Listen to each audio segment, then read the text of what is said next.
উঠলাম কুরবানের পরের দিন। আমি নাস্তা খেতে যাইতে আছি, আপনারা কি যাবেন আমার সাথে?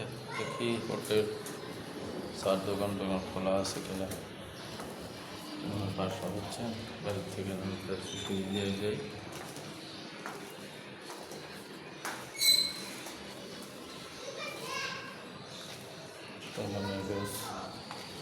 আল্লাহ খাওয়াইছে, খেয়েছি, নামতে আছি।